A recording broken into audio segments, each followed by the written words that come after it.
능하사 천지를 만드신 하나님 아버지를 내가 믿사오며 그 외아들 우리 주 예수 그리스도를 믿사오니 이는 성령으로 잉태하사 동정녀 마리아에게 나시고 본디오 빌라도에게 고난을 받으사 십자가에 못 박혀 죽으시고 장사한 지 사흘 만에 죽은 자 가운데서 다시 살아나시며 하늘에 오르사 전능하신 하나님 우편에 앉아 계시다가 저리로서 산자와 죽은 자를 심판하러 오시리라. 성령을 믿사오며 거룩한 공회와 성도가 서로 교통하는 것과 죄를 사하여 주시는 것과 몸이 다시 사는 것과 영원히 사는 것을 믿사옵나이다. 아멘. 우리 첫 번째 찬양으로 나의 안에 거하라 찬양하도록 하겠습니다.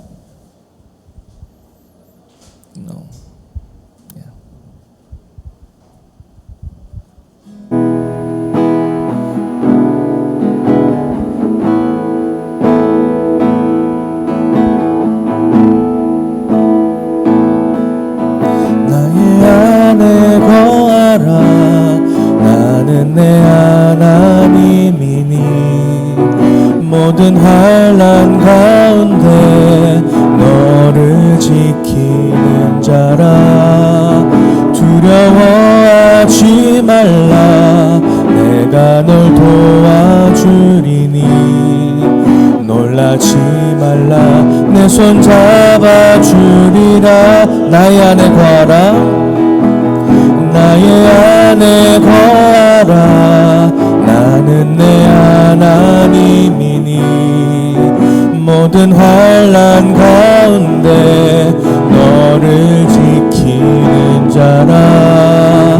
두려워하지 말라 내가 널 도와주리니 놀라지 말라 내 손 잡아주리라. 내가 너를 지명하여 불렀나니 너는 내 것이라.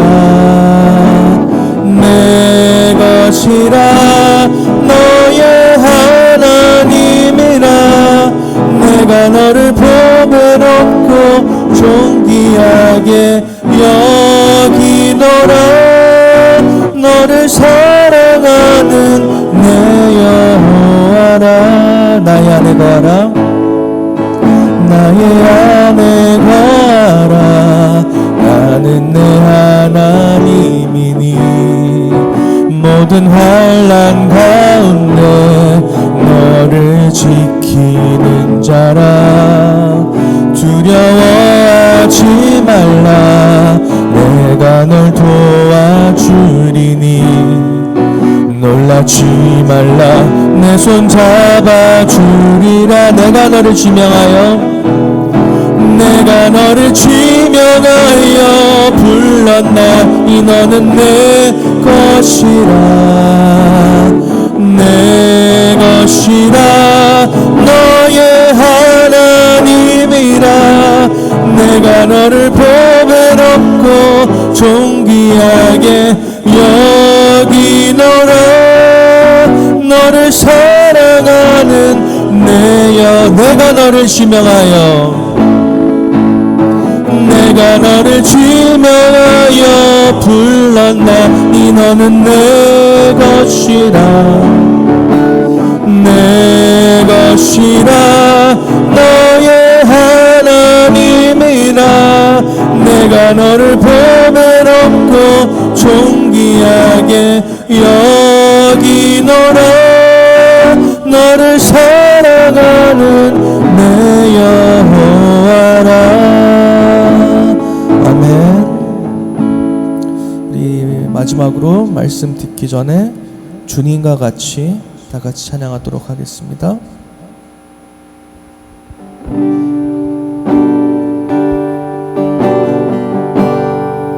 주님과 같이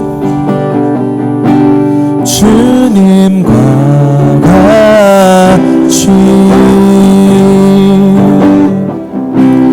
내 마음 만지는 분은 없네. 오랜 세월 찾아 날 알았네. 내겐 주 주밖에 없네. 주님과 같이, 주님과 같이 내 마음 만지는 분은 없네. 오랜 세월 찾아 날 알았네. 내겐 주밖에 없네. 주잡이 강같이 흐르고 주 손길 치료하네.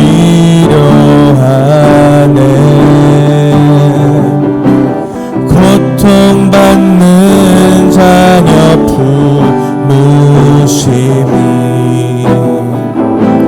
주밖에 없네. 주님과 같이 내 마음 만지는 분은 없네. 오랜 세월 찾아 난 알았네. 내겐 주밖에.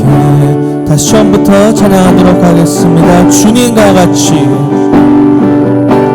주님과 같이 내 마음 만지는 분, 내 마음 만지는 분은 없네. 오랜 세월 찾아 난 알았네. 내겐 주밖에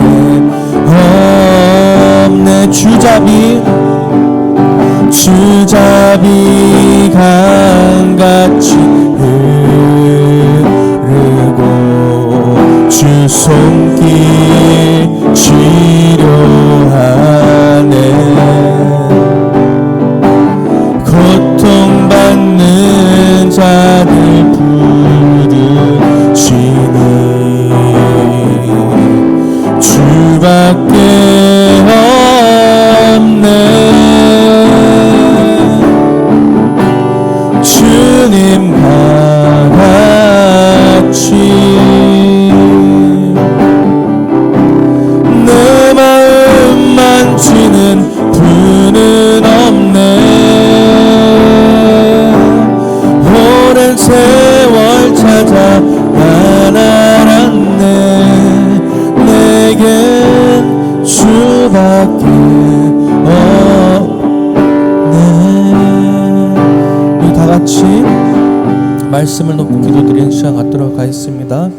2주 연속으로 주님께서는 강단 메시지를 통해 말씀을 통해 순종하라고 말씀하시는데, 우리가 지금 처한 상황이나 문제나 현실 속에서 어떨 때는 받기 힘든 말씀일지도 모르겠지만 주님의 말씀에 순종하고 우리 신앙생활에 승리하는 모두가 되길 바라며, 또 오늘 또 목사님을 통해 들을 말씀을 기대하며 다 같이 예배를 놓고 기도드리는 시간 갖도록 하겠습니다. 다 같이 기도드리겠습니다.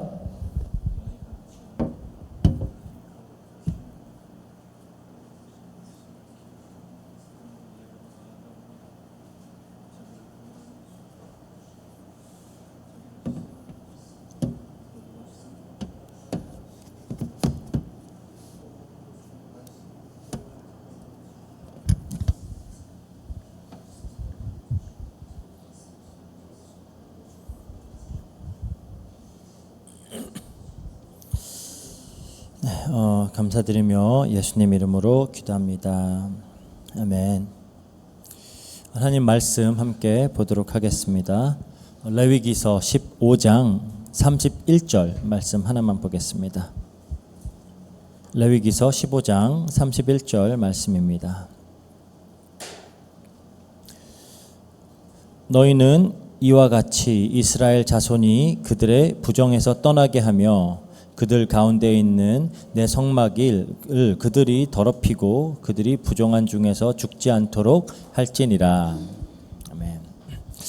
우리는 지난 주부터 이 제사와 제사장 관련된 그런 규례들을 이제 지나서 하나님께서 이스라엘 백성에게 허락하신 이제 정결 의식들을 살펴보기 시작을 했습니다. 하나님은 이제 당신의 백성 이스라엘에게 정결과 부정이라는 그 개념을 그들의 일상과 가장 맞닿아 있는 영역에서부터 체험적으로 배울 수 있도록 알려주셨어요. 이 정결과 부정의 어떤 기준은 어찌 보면 굉장히 자의적으로 느껴질 수 있습니다. 하지만 하나님은 전 우주를 창조하신 분이시기 때문에 그분이 규칙을 정한다라는 건 매우 지당한 거예요. 하지만 이제 애굽의 노예 생활에서 해방을 받은 이스라엘 백성이라면 하나님에 대해서 반드시 믿고 알아야 할 사실이 있습니다. 자신들의 조상들과의 그 약속을 지키시기 위해서 그 처참했던 노예 생활로부터 그들을 구원하신 하나님이라면 분명히 선한 뜻을 가지고 또 그들의 유익을 위해서 이 규칙들을 허락하셨다라는 사실을 이스라엘 백성이라면 믿어야 돼요. 그뿐 아니라 그 사실을 믿고 신실하신 하나님을 신뢰하고 또 그 명령에 순종할 때 그들에게 또 많은 축복들이 약속되어 있었죠. 그래서 하나님은 이 이스라엘 백성들을 괴롭히려고 아니면 그들의 삶을 철저하게 통제하려고 그런 여러 가지의 법과 규례들을 주시는 것이 아니고요. 이들의 유익을 위해서 이들에게 가르쳐 주어야 할 매우 중요한 그런 복된 소식이 있기 때문에 하나님은 이들의 삶 속 아주 세세한 부분까지 개입하고 계시는 겁니다. 그 첫 번째 내용이 이제 지난주에 우리가 함께 공부했던 음식 규례들이었어요. 음식 규례들. 그리고 오늘은 이제 이어지는 그 정결 의식들을 우리가 살펴볼 건데요. 원래 이제 우리가 한 주제씩 그렇게 다뤘는데 12장에서 15장까지를 오늘은 좀 한 번에 다룰 거예요. 한 장씩 12, 13, 14, 15를 한 장씩 깊이 있게 좀 공부를 해볼까 생각도 했는데 그 어떤 내용이나 그런 영적 의미나 그 교훈이 매우 유사하기 때문에 사실 이걸 한꺼번에 다루는 게 더 괜찮겠다라고 생각을 해서 이제 함께 다루도록 하겠습니다. 이 12장에서는 여인이 출산한 후에 요구되어지는 어떤 정결 절차를 다뤄요. 여인이 아들을 출산하면 7일 동안 산모는 부정합니다. 그리고 8일째 되는 날에 이제 아들의 할례를 치른 후에도 추가로 33일을 더 기다려서 총 40일 기간 동안 어떤 정결 기간을 지켜야 해요. 딸을 출산할 경우에는 이 기간이 2배로 늘어나요. 그래서 14일간 부정하고 이후에 추가로 66일을 더해서 총 80일간 어떤 이 정결 기간이 지속이 됩니다. 그래서 이 산후 정결 기간이 끝난 후에 이제 산모는 성막에 나가서 번제와 속죄제를 드리면서 이제 정결 의식이 완결되는 거예요. 일반적으로는 이제 1년 된 양 한 마리 그리고 그걸 번제로 드리고요. 비둘기나 산비둘기 한 마리를 이제 속죄제로 그렇게 제사장에게 가져갑니다. 이러한 제사를 이제 제사를 드려서 이제 제사장은 산모를 위해 속죄하여서 산모를 정결하게 하고 산모는 이제 정결하게 되면은 공동체의 정결한 일원으로 회복되어서 함께 이제 성막에 들어가서 예배를 드릴 수가 있어요. 그 만약에 이제 산모가 어린 양을 바칠 형편이 못 된다, 가난하다라고 하면 비둘기 2마리, 그러니까 한 마리는 번제와 한 마리는 속죄제로 그렇게 드릴 수가 있습니다. 예를 들어서 신약에서 예수님의 어머니 마리아도 산후 이제 정결례를 행할 때 가난하였기 때문에 어린 양 대신에 비둘기 2마리를 이제 드렸었죠. 그래서 이 산후의 이런 정결 의식을 행하는 것은 출산 자체가 죄악되다라는 의미가 아니에요. 출산 자체가 죄악된 것은 아니지만 출생한 아이도 아담 안에서 죄성을 지닌 인간이다라는 그 사실을 상징적으로 고백하는 것이다라고도 우리가 이해를 할 수가 있습니다. 왜냐? 다윗 왕이 시편에서 그랬죠. 우리 모두 다 죄 가운데서 출생을 해요. 모든 인류에게는 하나님의 속죄가 필요하다라는 그 진리를 반영하고 있다라고 보시면 됩니다. 그리고 레위기 13장은 이제 피부병이라고 하는데 납병이라고 얘기를 해요. 납병. 이게 히브리어로는 짜라트라고 하는 단어인데 그 진단의 어떤 기준과 절차를 이제 상세하게 다루는 게 레위기 13장입니다. 근데 여기서 우리가 납병이라고 하는 건 흔히 지금 우리가 얘기하는 한센병, 문둥병을 얘기하는 게 아니라 다양한 어떤 전염성 피부 질환을 얘기하는 거예요. 그리고 심지어 옷에 피는 그런 곰팡이나 곰팡이 균까지 포함하는 좀 넓은 개념이다라고 이해를 하시면 됩니다. 그래서 만약에 이제 피부에 어떤 종기나 부스럼이나 붉은 반점 등이나 그런 의심스러운 증상이 나타났다. 그러면 그걸 스스로 판단할 게 아니라 제사장에게 가서 검사를 받아야 했어요. 그럼 제사장은 그 증상을 면밀하게 관찰한 후에 이게 부정한 것인지 아닌지를 이제 여부를 판단을 합니다. 만약에 즉시 이제 부정한 것으로 판단하기가 어려운 경우다. 좀 아직 좀 두고 봐야 되겠다 하는 경우에는 7일 동안 더 격리되었다가 제사장으로부터 이제 재검사를 받고 7일 후에도 의심스러울 경우엔 또 다시 7일을 격리해서 최대 2주 동안 그런 경과를 관찰을 했습니다.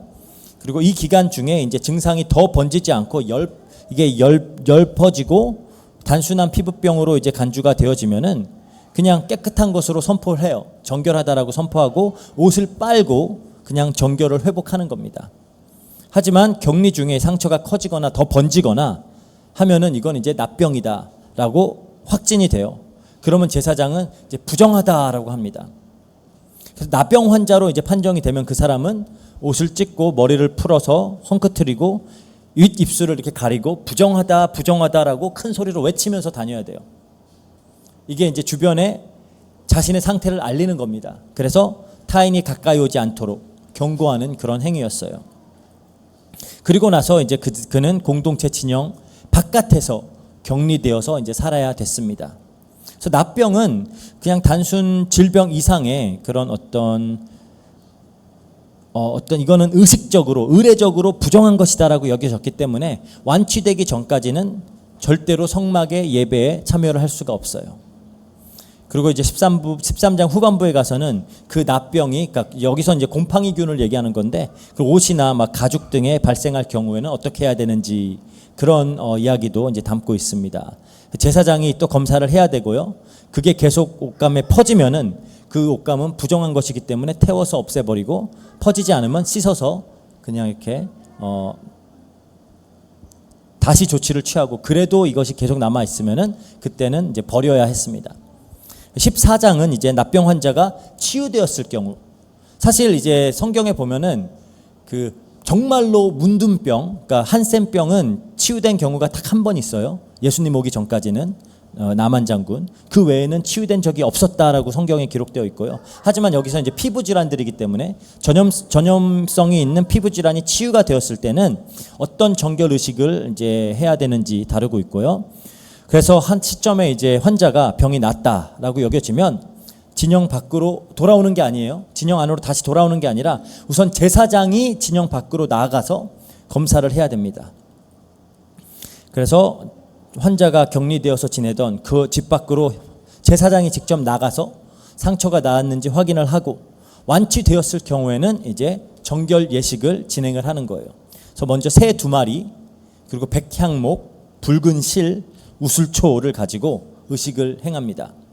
그래서 새 2마리 중에 1마리를 흐르는 물 위에서 그러니까 톡이 그릇에 담은 샘물이에요. 그러니까 담은 물이죠, 사실. 그 흐르는 물을 담은 톡이 위에서 새 1마리를 잡아서 피를 그 물과 섞습니다. 그리고 살아있는 새와 백향목 조각과 붉은 실과 우슬초를 그 섞인 피와 물이 섞인 데다가 담가요. 그 다음에 그 정결케 될 사람, 이제 납병이 나은 사람에게 그 피를 7번 뿌립니다. 그래서 정결을 선포하고요. 그리고 살아있는 새, 1마리는 죽었잖아요. 1마리는 피를 찍어 보낸 그거는 이제 들로 날려 보냅니다.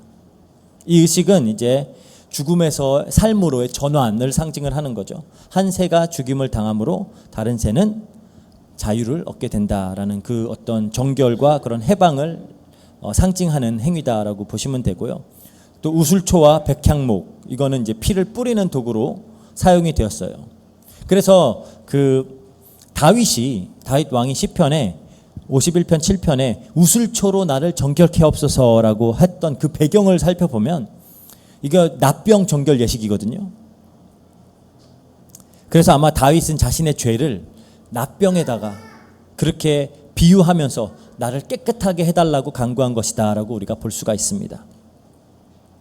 그래서 이렇게 첫날 의식을 마친 납병 환자는 이제 옷을 빨고 온몸을 면도하고 이제 물로 씻어서 1차 어떤 정결을 행하고, 그리고 이제 자기 진 안으로 들어와서 진영 안으로 들어와서 이제 자기 천막에서 7일을 더 머물러야 돼요. 그리고 7째 날에 다시 한번 전신의 털을 깎고 목욕하고 이제 그리고 나서 이제 복귀가 되는 겁니다. 그래서 8째 날에 성막으로 나아가서 속죄제 그리고 번제 소제를 드리고 최종적으로 정결하다라고 선언을 받는 거예요. 여기서 특이한 점은 이제 속건제를 드리고 그 피를 이제 나음을 받은 사람의 오른쪽 귓볼과 엄지와 엄지 발가락에 발라요. 이건 이제 그 제사장 때와 비슷하죠. 그리고 그 속건제 희생의 피와 기름을 섞어서 이제 뿌리고 남은 기름을 환자의 머리에 발랐습니다. 이렇게 이제 납병 환자가 공식적으로 깨끗하다 인정을 받으면 언약 공동체로 복귀하는 거예요. 그 레위기 14장 후반에서는 이제 집에 생긴 곰팡이와 변색을 이제 어떻게, 이거에 대한 정결 의식은 어떻게 해야 되는지를 또 다루고 있습니다. 근데 이제 절차가 이제 비슷해요. 그 사람 할 때랑 비슷해서 이건 그냥 읽어 보시면 되고, 그리고 이제 15장은 남녀의 어떤 체액 유출로 인한 그래서 발생하는 부정을 다루고 있습니다. 먼저 이제 남자의 비정상적인 유출에 대한 규정이 나와요. 그러니까 이제 고환이나 요도로부터 고름이나 이상한 분비물이 나올 경우, 그러니까 이제 임질이나 성병 같은 거죠. 그럴 경우에는 이제 부정하다라고 여겨져요. 그러면 그 사람들이 닿는 것마다 침상이나 뭐 자석이나 접촉을 하거나 하면은 뭐든 다 부정하게 됩니다. 그래서 그렇게 단 것들 혹은 만진 사람은 이제 옷을 빨아야 되고 또 저녁까지 부정했어요. 그러니까 이게 어떻게 보면 전염을 막는 그런 어떤 방법이다라고 볼 수 있고요. 그리고 이 유출병이 나은 후에 그 환자는 7일을 기다리고 그 다음에 정결을 확인한 다음에 8째 날에 비둘기 2마리를 속죄제와 번제로 하나님께 드리면은 이제 정결해지는 겁니다. 근데 이제 남성이 그런 정상적인 질병이 아니라 그런 어떤 그러니까 몽정이라든지 혹은 부부관계로 인해서 그런 정액이 배출됐을 때는 이건 정상적인 생리 현상이죠. 하지만 그 경우에도 당일 저녁까지는 부정한 것으로 간주가 되어요. 그래서 이런 자연스러운 유출에 대해서는 제사장에게 나가서 제사를 드릴 필요는 없습니다. 하지만 역시 그와 접촉된 대상은 물로 씻고 또 하루를 기다려야 했고요. 그리고 이제 부부가 어떤 성관계를 가지게 되었을 때에도 마찬가지로 남녀는 저녁까지 부정하게 되고 씻음으로 이제 정결을 다시 회복을 해야 되는 겁니다. 그 여성의 경우에는 이제 월경을 했을 때 7일간 이제 부정하다라고 여겨지고요. 그래서 월경 중인 여성과 접촉을 하게 되면은 그 앉은 자리나 침상 만지는 모든 것들이 다 부정해지고요. 그리고 남편이 그 기간 중에 아내와 동침을 하게 되면 또 부정해집니다. 7일간 부정해져요. 그래서 이 기간 외에, 그러니까 어떤 월경 외에 그런 어떤 하혈이라든지 그런 것들이 있다. 뭐 그러니까 출산 후에 어떤 하혈이라든지 아니면은 질병으로 인한, 그러니까 그 예수님 만났던 그런 여인 있죠. 계속 그 피를 흘렸던 그런 여인들 같은 경우는 이제 이거는 질병으로 여겨지는 거고요. 그때는 출혈이 지속되는 내내 그 여인은 부정하다라고 여겨지고요. 출혈이 멈춘 후에는 이제 7일을 추가로 기다렸다가 8번째 날에 비둘기 2마리를 속죄제와 번제제로 드립니다. 그리고 이제 정결하다 선언을 받아요. 그러니까 이렇게 비정상적이거나 병적인 유출에는 출혈이 끝난 후에 7일을 기다렸다가 8일째 속죄제와 번제를 드리고 그런 의식이 요구되고요. 정상적인 어떤 생리적인 유출은 제사를 드릴 필요는 없고 하루 혹은 이제 여성 같은 경우는 7일을 부정하게 되고 그 다음에 씻으면은 정결해지는 겁니다. 이 기간 동안에는 부정하다라고 여겨지는 기간 동안에는 절대로 성소에 나갈 수가 없어요. 그리고 부정이 옮겨지지 않도록 이제 조심을 해야 됩니다. 어떤 의미에서는 이제 특히 그 전에 뭐 여성 출산이나 이런 경우는 또 배려의 측면도 많이 있어요. 여자들이 좀 이제 쉬고 회복할 수 있도록 하는 그런 측면들도 있고요. 하지만 이제 하나님께서 이렇게 유출에 대한 규례를 주신 이유가 우리가 아까 읽어봤던 레위기 15장 31절에 나옵니다.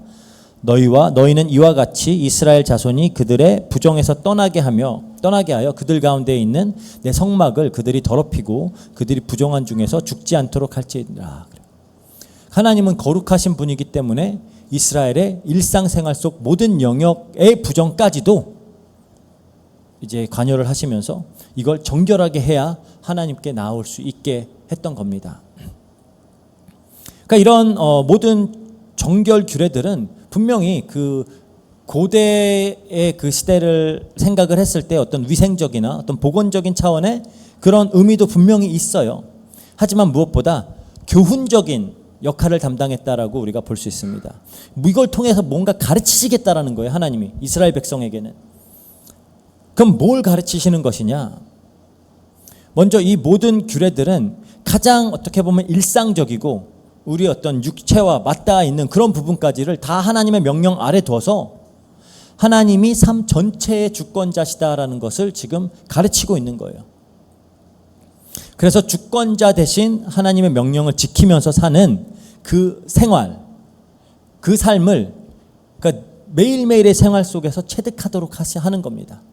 하나님의 백성은 하나님의 말씀, 하나님의 명령을 따라 사는 자들이야를 정말 삶 속에서 체험적으로 매일같이 그렇게 배울 수 있도록 하나님께서 가르치는 거예요. 그리고 이 규례들은 어떻게 보면 레위기의 핵심 주제라고 할 수 있는 그 세 가지 개념, 거룩, 그리고 부정함, 그리고 속죄라는 그 개념들을 잘 가르치고 있습니다. 먼저 거룩인데요. 거룩은 근본적으로 구별되었다라는 뜻이에요. 구별되었다. 그러니까 정결법, 이런 모든 정결법들은 이스라엘 백성들로 하여금 매사에 구별하는 삶을 살도록 하는 거예요. 구별하는 것. 그러니까 이 정결과 부정, 이 분별은 그냥 단순히 어떤 청결을 유지하는 위생수칙일 뿐만이 아니라 하나님과 피조물, 그러니까 창조주 되신 하나님과 피조물 된 인간을 구별하는 겁니다. 분명히 구별이 돼 있다라는 거예요. 그 죄 없는 분과 죄 있는 자의 구별을 체험적으로 항상 알게 하는 거예요. 이걸 통해서 하나님과 이 세상을 구분하고요, 성소와 일상의 영역을 구분하여서 백성들에게 이렇게 알려주는 거죠. 각인을 시키는 겁니다. 그 이런 거룩의 훈련은 하나님의 거룩하심 그리고 죄의 심각성을 날마다 이스라엘에게 상기시켜 주는 겁니다. 하나님은 이렇게 거룩하신 분이고 하나님 백성들은 거룩해야 되는데 그렇지 못한 영역들이 많다라는 것을 계속 보여주고 있는 거예요. 이걸 통해서 이들은 더욱 거룩을 힘쓸 수 있었고요. 그래서 출산이나 피부병처럼 일상적이고 자연스러운 일들에서조차 일시적으로 그들은 하나님의 진영 밖으로 밀려날 수 있다라는 것을 이제 배우면서, 그렇죠? 하나님과 함께하는 삶이라는 것, 하나님과 동행하는 삶에 대해 이거 굉장히 이거에 대한 어떤 진지함 그리고 이거에 대한 어떤 경외심을 갖게 했던 겁니다. 그리고 더 나가서 이런 거룩의 훈련은 또 주변 이방 민족들과의 그들과는 구별된 자신들의 정체성을 확립하는 그런 어떤 실질적인 도움도 주었어요. 예를 들어서 부부 사이의 어떤 성관계가 죄악된 일이 아니죠. 하지만 의식적으로는 부정하게 되어서 하나님의 성소에 나갈 수 없게 했다라는 사실은 사실 그 당시에 있었던 굉장히 무분별한 그런 성적 행위가 예배의 일부로 여겨졌던 그런 가나안의 우상 종교와 이제 명백하게 구분이 되어지는 지점이에요. 그 당시에 가나안 우상 종교, 그리고 우리가 나중에 보면 알겠지만 그런 뭐 에베소나 고린도나 다 그들의 종교 의식에는 그런 성적 행위가 다 포함이 돼 있거든요. 이스라엘은 다르다라는 거예요. 그거를 보여주고 있는 겁니다. 그래서 이제 거룩이라는 개념을 그렇게 계속 가르쳐 주는 거예요. 일상의 어떤 구별된 영역이 있다라는 것을 늘 깨닫도록 하는 겁니다. 하나님은 우리와 다르신 분. 그러면 이제 우리의 역할과 하나님의 그 어떤 하나님의 역할이 이제 나눠지는 거죠. 우리의 모든 영역들이 거기에 거룩해질 수 있지만 또 동시에 이게 세속되질 수가 있고, 하나님께 기쁨이 될 수가 있지만 하나님이 미워하는 일이 될 수가 있고, 우리가 하나님의 진영 안에 있지만 언제든지 하나님 진영 밖으로 밀려날 수 있고, 이것들을 늘 삶 속으로 이제 체험하게 하는 거예요. 그리고 부정함이라는 개념도 굉장히 중요합니다. 레위기의 정결법에 따르면 부정한 것 자체가 죄가 아니에요. 부정함 자체가 도덕적인 죄는 아니지만 인간의 죄악된 그런 실존, 그러니까 다 죄를 가지고 태어나는 그 원죄의 그것과 또 그로 인해서 불가피하게 죄를 생산해낼 수밖에 없는 그런 인간의 안타까운 현실을 보여주는 거예요. 예를 들어서 출산 후에 산모의 출혈과 그 산고는 인간의 죄로 말미암아 수고 속에서 자식을 낳게 된 그 창세기의 저주를 떠오르게 되죠. 그러니까 그 전에는 물론 이제 출산이라는 게 뭐 인간의 죄를 짓기 전엔 출산이 없었으니까 뭐 어떻게 원래 하나님께서 의도하셨는지 모르겠어요. 그냥 쉽게 이렇게 푹 나오도록 됐던 건지 모르겠지만 어쨌든 죄에 인한 저주로 인해서 아이를 낳을 때마다 이것이 죄로 인한 것이구나. 또 출산 자체가 죄는 아니죠. 아니지만 어떤 의미에서는 또 하나의 죄인을 생산해내는 일이에요. 그렇기 때문에 부정하다라고 여겨지는 겁니다. 그리고 예를 납병으로 인한 피부의 부패는 죄가 초래한 죽음의 영향을 아주 시각적으로 보여주는 거예요. 그리고 이런 유출병과 각종 그런 배설은 인간의 몸이 끊임없이 그런 죄의 결과인 죽음으로 향하고 있다라는 걸 상기시켜 주는 겁니다. 왜냐하면 이 특히 이제 피가 나가는 것은 성경에서는 생명이 피에 있다 그러잖아요. 피를 잃는 것이기 때문에 그거는 죽음으로 나아가는 것이다라고 그렇게 인식이 되었던 거예요. 그래서 이 부정함 자체는 도덕적인 죄는 아니지만 인간의 타락으로 인한 불가피한 현실이 돼버린 거예요. 그러니까 모든 사람이 태어나면서 산모를 부정하게 만들고요. 태어날 때 자기들도 죄인으로 태어나고요. 그리고 성장하면서 어쩔 수 없이 크고 작은 부정에 노출되어질 수밖에 없다라는 그 현실은 그 죄로 오염된 인간의 보편적인 상태를 보여주는 겁니다. 이게 인간의 모습이야라는 걸 보여주는 거예요. 그래서 이스라엘 백성은 부정의 상태에 들어가게 되면 반드시 정결 예식을 거쳐야지만 하나님의 임재 앞에 다시 나아갈 수가 있는 거예요. 그러니까 부정한 경우에는 절대로 하나님 앞에 나갈 수 없는 겁니다. 이로 인해서 곧 죄로 더럽혀진 인류가 하나님이 정하신 정결 절차 없이는 그분께 나아갈 수 없구나라는 것을 배우게 되는 거죠. 그래서 이거는 필연적으로 속죄라는 개념과 연결이 되는 겁니다. 속죄라는 개념. 그러니까 부정함을 제거하고 정결하게 되려면 대부분 희생 제사가 요구가 되어요. 그러니까 산모도 출산 후에 속죄 제를 드려야 됐고요. 나병 환자도 완치 후에 속건제와 속죄제를 이제 이렇게 그걸 통해서 속죄함을 받아서 정결하게 되었고요. 유출병 환자도 그런 하혈하던 여인도 병이 나은 후에는 속죄제와 번제를 바침으로 정결이 완성되는 거죠. 그러니까 이 부정한 상태에서 정결하게 되기 위해선 하나님께서 정해주신 그 제사라는 방법을 통해야지만 되는 거구나. 이거를 이제 배우게 되는 겁니다. 이때 이제 제사장은 그 희생 제물의 피를 통해서 부정한 자를 속죄하고 깨끗하게 하는 역할을 이제 감당을 했던 거죠.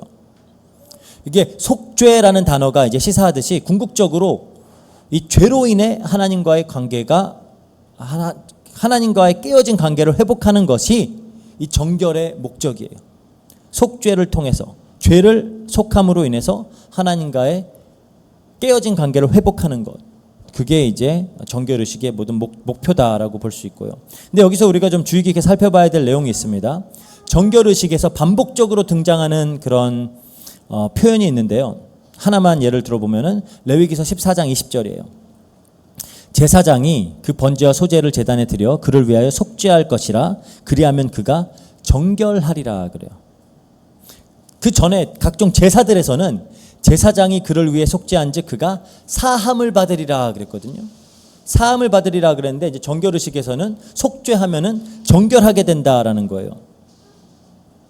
그러니까 이 부정함은 도덕적 죄는 아니지만 그럼에도 불구하고 부정함은 속죄를 필요로 합니다.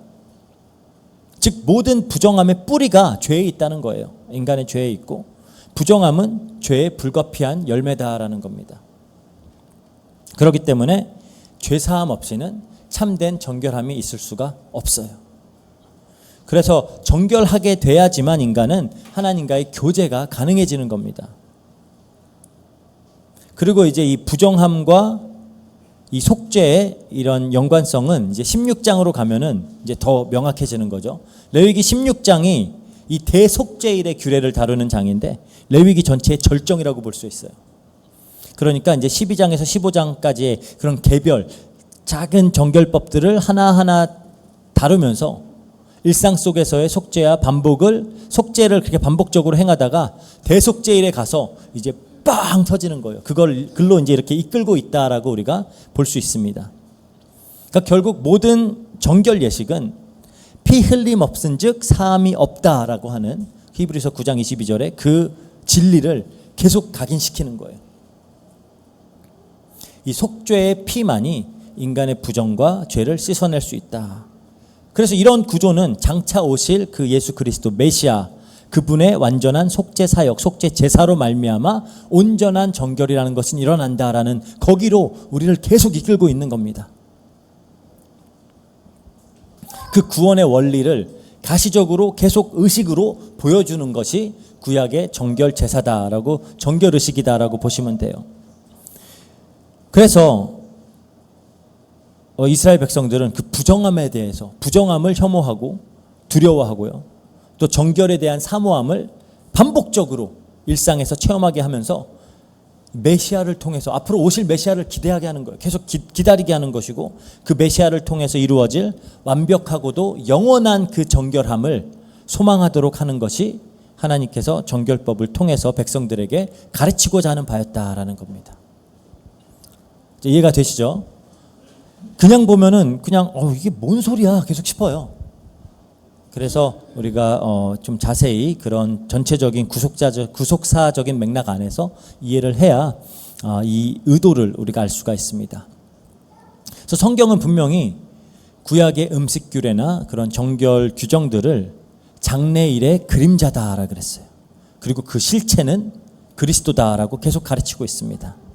즉 구약의 정결 의식들은 그리스도를 나타내기 위한 그런 시청각 자료라는 거예요. 시청각 자료. 그걸 통해서 앞으로 오실 그리스도에 대해서 계속 배우는 겁니다.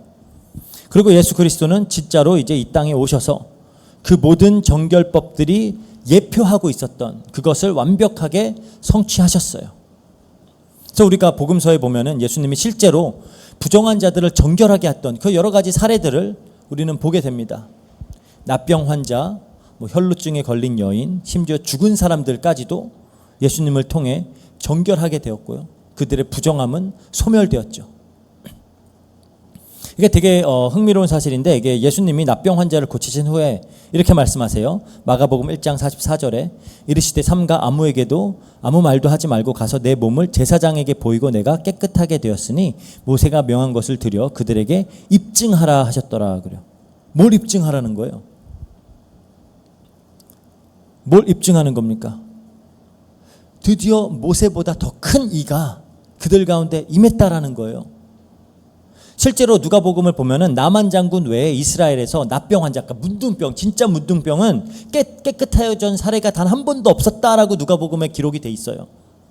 근데 드디어 예수 그리스도를 통해 하나님 나라가 임하고 새로운 시대가 이제 도래했다. 그거를 증거해라라는 겁니다. 문둥병자 한 번도 치유를 받았던 적이 없었던 깨끗해졌던 적이 없었던 문둥병자가 예수님을 만나고 가서 깨끗하게 돼서 제사장에게 가서 이제 이거를 증명하라는 거예요. 입증하라라는 겁니다. 그러니까 이제는 다른 시대가 왔다는 겁니다. 메시아를 통해서 참된 정결이 이루어지는 시대가 왔다라는 거예요. 그래서 실제로 레위기 12장에서 15장에 묘사되는 그런 여러 정결 의식들은 예수님께서 이루실 완전한 속죄와 완전한 정결의 예표 역할을 한다라고 보는 거예요. 그러니까 예를 들어서 아까 말했던 새 한 마리는 죽임을 당하고 그 피를 찍어서 바른 새는 자유롭게 하늘로 내놓아주는 그런 행위들, 이런 걸 보면은 예수 그리스도의 보혈의 능력으로 자유롭게 될 그런 부정한 자들을 보여주는 거예요. 또 이 의식에 등장하는 백향목, 홍색실, 우슬초 이런 것들도 여러 그런 구속사에 있는 다른 어떤 순간들을 연상을 시키는 겁니다. 예를 들어서 우슬초는 6월절에 이제 문설주에 피를 바를 때 사용이 되었고요. 또 예수님이 십자가 계셨을 때 이제 또 예수님께 이렇게 목마르다 하셨을 때 줄 때 그때도 우슬초가 사용이 되었죠. 또 홍색 실 같은 경우는 성막의 휘장에도 이렇게 사용이 되었고요. 대속죄일의 죄 사함과도 이렇게 관련이 있는 그러한 물건들입니다. 이런 모든 요소들은 뭐 구체적으로 지금 다 하나하나 얘기하려면 너무 시간이 오래 걸리기 때문에 그 그리스도 안에서 완성될 그 속죄의 실체를, 그 정결함의 실체를 굉장히 섬세하게 그렇게 묘사하고 있다라고 볼 수가 있어요. 또 하나의 예가 이제 제사장이 납병 환자에게 나아가기 위해 집 밖으로 나아갔다라는 것, 그런 것도 보면은 납병 환자는 성막 안으로 들어갈 수 없기 때문에 중보자된 제사장이 먼저 그에게 나아가는 겁니다. 그리고 그 속죄의 피를 가지고 성소로 들어오는 거죠. 그것도 마치 예수님께서 하늘 성소를 떠나서 진박, 이 부정함이 있는 이 세상으로 내려오시는 그 모습들을 보여주고 있는 거예요. 이 세상으로 내려오셔서 결국 다시 우리를 하나님의 임재가 거하시는 그곳으로 우리를 이끄는 그 구원을 이렇게 그림자로 보여주고 있다라는 겁니다. 그래서 실제로 예수님도 죽으실 때 예루살렘 성 밖에 골고다에서 십자가에 못 박히시고 또 우리의 수치와 우리의 저주를 짊어지고 부정한 자로 취급을 당하셔서 죽으셨죠. 왜 이렇게 하셨냐? 히브리서 13장 11절에서 12절 볼게요. 이는 죄를 위한 짐승의 피는 대제사장이 가지고 성소에 들어가고 그 육체는 영문 밖에서 불사름이라. 그러므로 예수도 자기 피로써 백성을 거룩하게 하려고 성문 밖에서 고난을 받으셨느니라. 이렇게 성경이 이제 설명을 해주는 거예요. 이렇게 레위기의 모든 그런 정결 규례는 결국 예수 그리스도를 가리키고 있는 겁니다. 그래서 신약의 저자들은 그 그리스도의 구속 사역을 설명할 때 구약의 그 정결 의식의 언어를 그대로 사용을 해요. 그래서 예를 들어서 요한일서 1장 7절에도 예수의 피가 우리 모든 죄를 깨끗하게 하실 것이요. 그러니까 속한다가 아니라 깨끗하게 한다, 이런 정결 의식의 표현들을 쓰는 거예요. 히브리서 9장 13절 14절도 그러죠. 염소와 황소의 피 및 암송아지의 죄를 부정한 자에게 뿌려 그 육체를 정결하게 하여 거룩하게 하거든. 하물며 영원하신 성령으로 말미암아 흠 없는 자기를 하나님께 드린 그리스도의 피가 어찌 너의 양심을 죽은 행실에서 깨끗하게 하고 살아계신 하나님을 섬기게 하지 못하겠느냐. 그러니까 이 내용들은 우리가 이미 히브리서 마태복음 강해할 때 제사를 다룰 때 강조하면서 여러 번 설명을 했기 때문에 오늘은 이 정도에서 정리를 하도록 하겠습니다. 지금 이 정결 의식들에 등장하는 그런 모든 그리스도의 예표들 하나하나를 다루려면 너무 시간이 오래 걸리고, 근데 우리가 이미 잘 알고 있는 내용들이에요. 이미 여러 번 다뤘어요. 그렇다면은 이제 오늘날 우리 성도들은 레위기 12장에서 15장을 어떻게, 우리에게 지금 어떻게 적용되는 것으로 이해를 해야 될까요? 겉으로 봤을 때는 그냥 굉장히 낯설고 문화적으로 그냥 멀게만 느껴지는 그런 내용들입니다. 하지만 이 규례들이 하나님의 거룩하심, 인간의 타락한 본성, 그리고 속죄의 필요성 등의 그런 진리를 매우 사실적으로 묘사하고 있기 때문에 여전히 우리에게도 중요하다라고 볼 수 있어요. 또 우리는 이런 규례들을 통해서 또 그리스도의 구속 사역을 더욱 풍성하게 이제 이해할 수가 있는 거죠. 하지만 우리는 이제 더 이상 이 정결법의 규례들을 따르진 않습니다. 이거를 그대로 따라야 된다라고 하는 그런 교회는 다니시면 안 돼요. 이상한 교회예요. 더 이상 우리는 따르지 않아요. 왜냐? 지난주에 살펴보았듯이 모두 그리스도 안에서 성취가 되었기 때문에 더 이상 그리스도인들에게는 이제 구속력을 갖지 못하는 그런 의식법들이에요. 의식법. 그러니까 하나님의 법들을 크게 세 가지로 나눌 수 있다 그랬죠. 도덕법, 의식법, 그리고 시민법. 도덕법들은 여전히 유효해요. 이건 옳고 그름의 영역이기 때문에. 하지만 그 구약에 있는 그런 의례들, 이건 더 이상 우리가 지키지 않아도 되고, 시민법, 그 당시에 그 이스라엘 백성들에게 주어졌던 거기 때문에 우리가 지킬 이유는 없어요. 하지만 그 모든 것들은 다 각자의 독특한 방법으로 예수 그리스도로 우리를 가리키고 있다라는 거예요. 그래서 거기엔 그 의미는 있습니다. 그래서 우리에게는 구속력을 갖지 않아요. 그래서 더 이상 우리가 뭐 출산이나 뭐 질병이나 어떤 생리적인 현상들 때문에 부정해지지 않아요. 이제 누구나 그리스도 안에서 하나님께 담대하게 나아갈 수가 있다라는 겁니다. 하지만 또 우리가 기억해야 될 사실이 있어요. 이 정결법이 폐지되었다라고 해서 그 안에 담긴 영적인 원리들까지 무효가 된 것은 아니다라는 거예요. 하나님은 여전히 거룩하시고요. 또 하나님은 여전히 당신의 백성들에게 거룩을 요구하십니다. 그래서 이게 그러면 이 방법들을 우리가 이 교회 공동체는 이제 새로운 언약 공동체잖아요. 이 안에서 우리가 죄를 어떻게 대해야 되는지에 대해서 시사하는 바가 굉장히 커요. 그러니까 예를 들어서 바울 사도는 고린도 교회에서 아주 심각한 그런 성적인 타락이 발생하였을 때, 그때 이제 이 정결 의식의 정신을 그대로 적용을 합니다. 그래서 고린도전서 5장 6절 7절 보면 이렇게 말해요. 그러니까 이 사람들이 이렇게 얘기하는 거예요. 나는 이제 은혜로 구원 받았기 때문에 다 괜찮아, 마음대로 해도 돼, 그러는 거예요. 오히려 막 자랑스러워해요. 나는 이렇게 자유로워, 이렇게 나는 자유를 누려. 그러니까 이제 사도 바울이 하는 얘기입니다. 고린도전서 5장 6절 7절. 너희가 자랑하는 것이 옳지 아니하다. 적은 누룩이 온 덩어리에 퍼지는 것을 알지 못하느냐. 너희는 누룩 없는 자인데 새 덩어리가 되기 위하여 묵은 누룩을 내버리라. 우리의 유월절 양 곧 그리스도께서 희생되셨느니라. 그래요. 그러니까 그리스도께서 우리를 거룩하게 하시기 위하여 죽으셨다면 우리 안에 부정함을 그대로 두어서는 안 된다라고 경고를 하는 거예요. 그래서 이때 이제 바울은 이 범죄한 자에게 출교를 명합니다. 쫓아내라 그래요. 그리고 이제 물론 이게 근데 교회에서 출교라는 것은 쫓아내기 위한 목적은 아닙니다. 이를 회복시키기 위함이고 바른 자리로 돌려놓기 위함이에요. 그래서 나중에 고린도 후서에 가보면은 이제 걔 충분히 힘들었으니까 다시 데리고 와 해요. 하지만 계속 그 범죄한 상태로, 부정한 상태로 계속 그 죄를 짓고 있는데 교회 안에서 아무렇지도 않게 있게 하지 말라는 거예요. 굉장히 중요한 부분이죠. 그래서 이제 이 구약에서의 부정한 자가 정결해질 때까지 진영 밖에 있었던 것과 본질적으로 같다라고 보면 돼요. 그러니까 목적은 두 가지 다 목적은 동일합니다. 하나님의 공동체의 거룩함을 지키는 거예요. 거룩함을 지키고, 왜? 이 죄라는 것은 전염성이 굉장히 강하거든요. 누가 한 명 하기 시작하면 다 해요. 그렇기 때문에 거룩함을 보호하고 궁극적으로는 죄인의 회개와 회복으로 이끌기 위한 겁니다.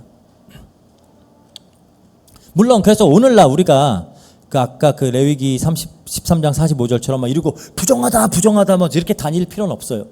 그러니까 내가 부정하니까 가까이 오지 마세요 막 이런 거 할 필요 없지만, 교회는 공동체의 영적 건강을 위해서 심각한 죄에 대해 사랑으로 징계하라라고 성경은 명하고 있고, 이게 교회의 사명 중에 하나입니다. 예수님도 이것에 대해 말씀하셨고요. 또 성경도 이것에 대해서 마태복음 18장에서 우리가 이걸 다뤘죠. 그리고 성경도 이걸 얘기하고 있습니다. 그래서 사실 이게 현실적으로 적용하기가 힘든 부분들이 없지 않아 있어요. 왜냐하면 요즘 교회가 너무 많기 때문에 여기 교회에서 네가 이런 거 했을 징계하면 에이 딴 교회 가고 말어 이래 버리기 때문에 이제 이걸 제대로 신실하게 못하는 경우가 많은데, 그럼에도 교회는 정말 하나님 말씀대로 신실한 교회들은 그렇게 해야 돼요. 그리고 이걸 또 우리가 개인적인 차원에서 믿음의 언약 공동체 차원에서도 적용할 수 있지만 개인적 차원에서도 적용해 볼 수 있습니다. 우리는 모두 성경에서 뭐라 그러죠? 로마서 12장 1절에 우리 몸을 하나님이 기뻐하시는 거룩한 산 제물로 드려라. 그 부르심을 받은 자들이에요. 즉 성도는 삶의 모든 영역에서 정결할 수 있도록, 순결할 수 있도록 힘써야 되는 존재들이라는 거예요. 그러니까 이스라엘 백성들이 그 부정함을 피하려고 얼마나 열심을 부렸겠어요.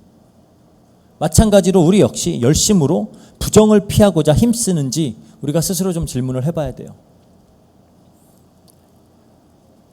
예수님이 그랬죠. 새 언약 아래에서는 이제는 그 옛 언약이 아니라 새로운 언약 안에 우리가 살고 있기 때문에 죄가 사람을 부정하게 만든다 그랬어요. 그러니까 우리가 뭐 이렇게 뭐 닿는 것, 죽은 몸식, 음식 이런 게 우리를 부정하게 하는 게 아니라 우리의 죄가 사람을 부정하게 만든다 그럽니다. 우리의 마음에서 나오는 것들이 우리를 부정하게 만든다 그래요. 악한 생각, 음행, 탐욕, 시기, 미움 이런 것들이 이제 우리를 부정하게 한다라는 겁니다. 따라서 우리는 이 레위기의 원리들을 오늘날 적용했을 때 이 죄들을 죽이는 싸움, 그렇죠? 그리고 어둠의 열매 없는 일들과 타협하지 않는 삶, 그거를 살아야 되는 겁니다. 그러니까 에베소서 한번 볼게요. 에베소서 5장 3절 그리고 11절 12절을 함께 살펴볼게요. 뭐라고 이제 사도 바울이 에베소 교회에다가 권고하는지 보겠습니다. 음행과 온갖 더러운 것과 탐욕은 너희 중에서 그 이름조차도 부르지 말라. 이는 성도에게 마땅한 바니라. 그러면 11절 12절에 그래요. 너희는 열매 없는 어둠의 일에 참여하지 말고 도리어 책망하라. 그들이 은밀히 행하는 것들은 말하기도 부끄러운 것들이라. 그러죠. 그러니까 우리는 여전히 거룩을 추구해야 되는 겁니다. 하지만 구약의 성도들과는 차이가 있어요. 그들은 늘 두려움으로, 그렇죠? 늘 두려움으로 내가 지금 부정한 상태에서 하나님 앞에 나가면 죽거든요.